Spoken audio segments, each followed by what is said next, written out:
Nous venons de traiter les contenus d'enseignement, nous allons aborder maintenant la question de l'évaluation. Évaluation en deux temps, un écrit et un oral avec le même coefficient, 5 pour chaque épreuve. Manifestement, nous restons sur le même format d'épreuve pour l'écrit. Oui, alors nous restons sur le même format avec de légères modifications. Alors en ce qui concerne la première partie, la lecture et l'analyse de texte, on a toujours une question de corpus à partir de 3 documents et une question plus ponctuelle sur l'un des 3 textes du corpus. Cela ne change pas. Mais première inflexion, la question de confrontation qui portait sur 2 textes pourra, lorsque ce sera opportun évidemment, porter sur les 3. Et deuxième inflexion, on déplace l'accent sur la compétence d'interprétation de l'élève, c'est-à-dire sa compétence à saisir le sens et les enjeux des textes, le sens de leur confrontation. Cela ne veut pas dire évidemment que l'on ne demande plus d'analyse stylistique ou rhétorique, mais cette analyse des procédés sera davantage mise au second plan, c'est-à-dire elle ne sera pas une fin en soi, comme parfois elle peut l'être dans certaines copies d'élèves. En revanche, la deuxième question continuera à porter sur un seul texte et elle demandera des repérages stylistiques plus précis, comme c'était déjà le cas dans les épreuves antérieures. Y a-t-il des changements dans la seconde partie de l'épreuve ? La seconde partie ne change pas et propose toujours au choix un essai ou une écriture d'invention. Alors je voudrais quand même ajouter un petit mot sur l'essai. Les problématiques demeurent des problématiques culturelles, littéraires et plus largement artistiques en relation avec la société. Mais le premier petit changement, alors c'est un changement tout relatif puisque c'était déjà le cas depuis quelques années, eh bien selon les corpus, le sujet de l'essai n'appellera pas nécessairement un plan antithétique ou un plan dialectique. On pourra aussi avoir affaire à des plans plus analytiques. Ça, c'est le premier changement. Et le deuxième changement, c'est que la nouvelle grille d'évaluation de l'essai obligera l'élève à exploiter le corpus dans le traitement du sujet. Alors, je dois dire qu'il y avait déjà cette exploitation, mais elle n'était pas rendue obligatoire. Là, elle le sera. Enfin, par rapport à l'EN, je voulais préciser que nous avions tenu à conserver l'écriture d'invention pour plusieurs raisons. D'abord parce que c'est une forme appréciée par les élèves.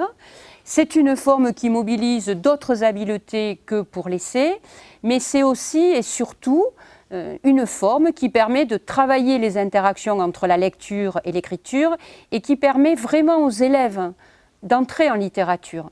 Alors, par exemple, de comprendre l'intérêt d'une scène d'exposition, la structure et la finalité d'un monologue délibératif, ou bien les difficultés d'imprimer un rythme dans un discours. C'est vraiment lorsqu'il passe par l'écriture que l'élève est à même ensuite d'appréhender le travail d'écriture de l'écrivain. Alors cette écriture d'invention, le professeur peut la travailler en amont ou à l'issue d'une séquence, voire au cours de la séquence. C'est vraiment à lui de choisir le moment qui lui paraîtra le plus opportun. Cette écriture d'invention reste-t-elle toujours à visée argumentative ?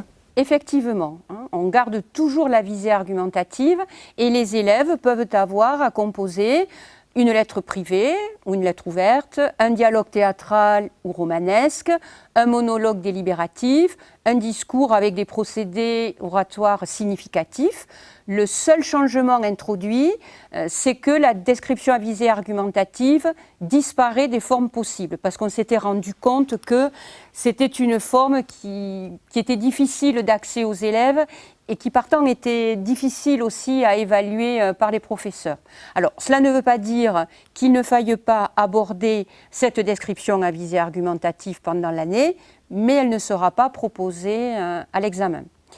Et j'ajouterai qu'on veillera aussi, dans l'écriture d'invention, à ce que la situation d'écriture proposée soit le plus souvent possible ancrée dans le corpus.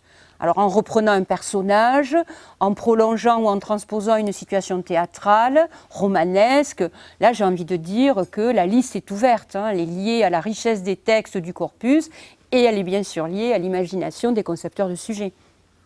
Et l'épreuve d'oral, Pouvez-vous nous en dire davantage? Elle est toute nouvelle. Alors là, effectivement, l'épreuve d'oral est nouvelle. L'élève dispose d'un temps de préparation de 20 minutes et il s'agit d'un oral en 2 temps, exposé de 10 minutes et entretien de 10 minutes, qui s'appuie sur une liste de textes et d'images et d'activités conduites pendant l'année. Alors, bon, pour simplifier, je vais distinguer vraiment l'exposé de l'entretien.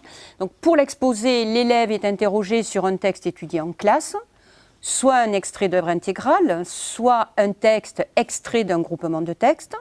L'élève est évalué sur sa compétence à lire le texte, ou bien un extrait du texte, à lire ce texte de manière expressive, et il est évidemment évalué sur sa compétence à répondre de manière organisée à la question posée par le professeur examinateur en amont du temps de préparation.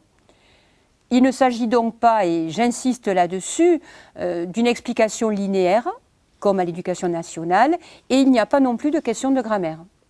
Quel type de questions pourrait-on poser à un élève?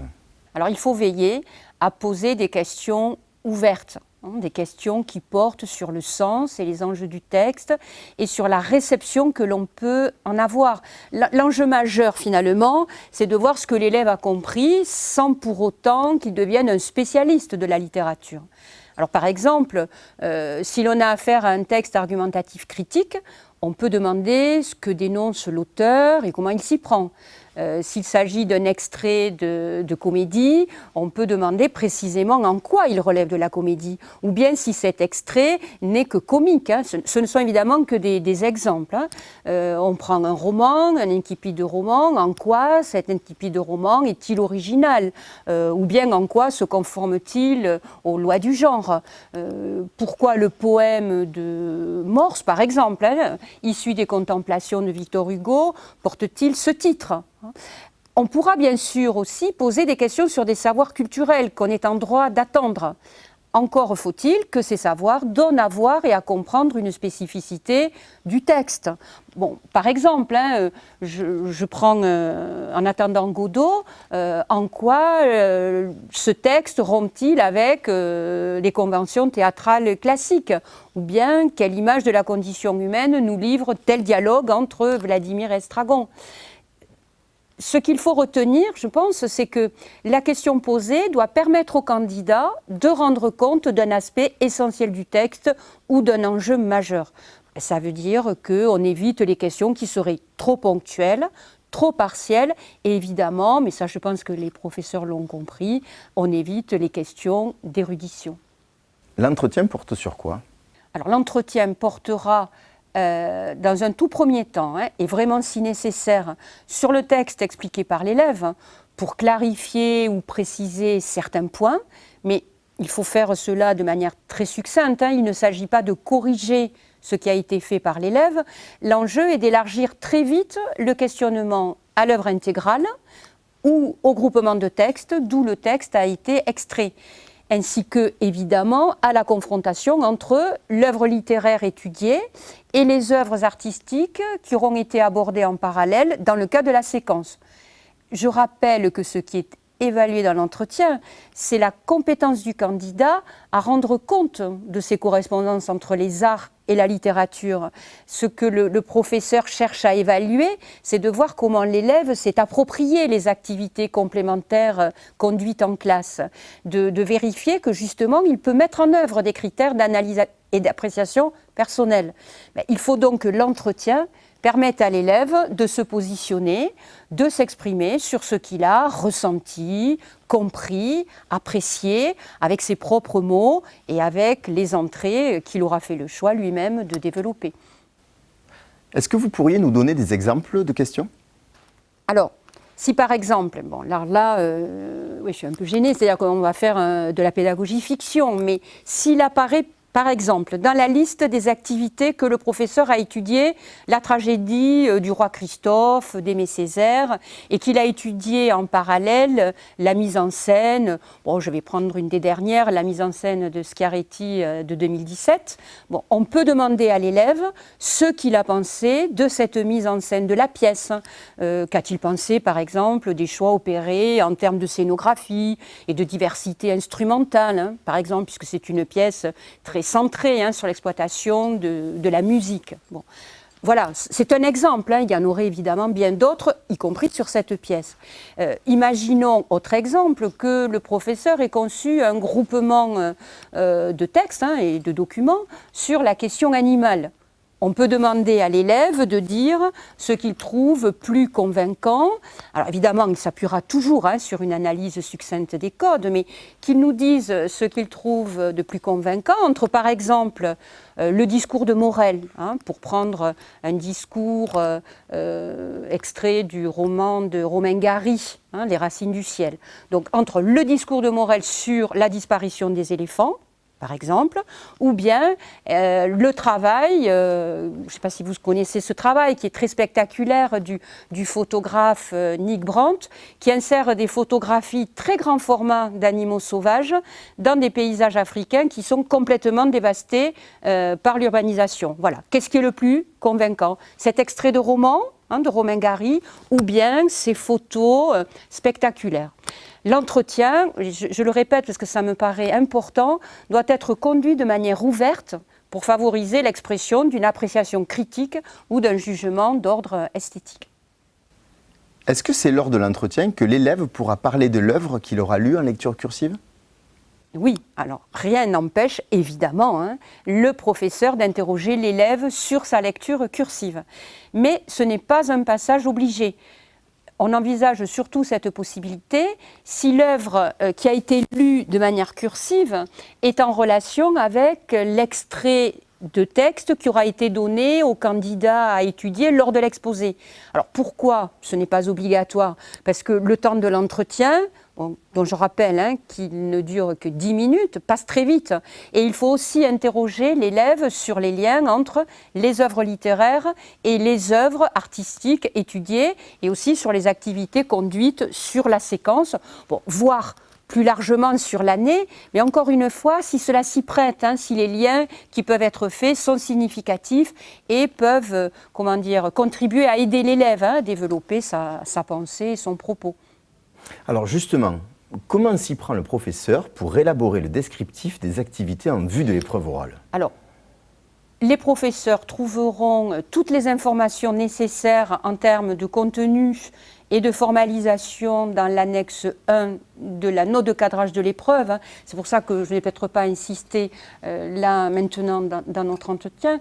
En revanche, ce que je voudrais dire, c'est que la liste devra être finalisée, la liste des activités, elle devra être finalisée pour les vacances de printemps et les professeurs recevront en temps et en heure l'an prochain des indications plus précises pour savoir à quel service d'organisation d'examen ils doivent envoyer cette liste d'activités.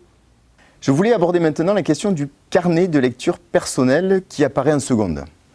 Il y a de la confusion autour de ce carnet. Est-il obligatoire? Est-ce qu'il a une forme normative? Est-il évalué? Alors, le carnet de lecture n'est pas obligatoire en première STAV, donc il ne constitue en aucun cas un support d'évaluation. Mais c'est vrai qu'on le voit apparaître dans le document d'accompagnement du C1, car il nous semble qu'il reste vraiment un outil pédagogique intéressant pour accompagner l'élève dans sa lecture, pour qu'il puisse s'approprier l'œuvre en développant l'expression de soi, de la créativité, du jugement critique. C'est vrai que nous nous sommes dit que ce carnet ayant été initié dans la classe de seconde générale et technologique, il était dommage de s'en priver. Mais encore une fois, je le répète, c'est un support qui est facultatif, qui n'est pas obligatoire et évidemment donc qui ne figurera pas à l'évaluation de l'épreuve orale. Pour conclure cet entretien, que souhaiteriez-vous faire passer comme message à propos de l'enseignement des lettres en baccalauréat STAV? Alors, je voudrais dire, peut-être aussi pour rassurer les professeurs, que les finalités ne changent pas. J'ai envie de dire qu'elles sont réaffirmées. L'enjeu majeur de ce C1, c'est de former des sujets qui pensent, qui soient capables d'argumenter, qui développent une sensibilité esthétique à l'art, à la littérature et plus largement une sensibilité au monde. Je crois que l'enjeu, c'est de les former à se positionner en tant que sujet, à l'écrit, à l'oral, dans une langue maîtrisée, une langue enrichie. Oui, une langue pour comprendre, pour échanger et pour agir. Il me semble que dans ces temps tourmentés d'urgence écologique et d'urgence sociale, on le voit bien, l'art et la littérature constituent des espaces et des leviers majeurs pour nourrir un imaginaire de la différence et de la fraternité. Merci beaucoup. Je vous remercie.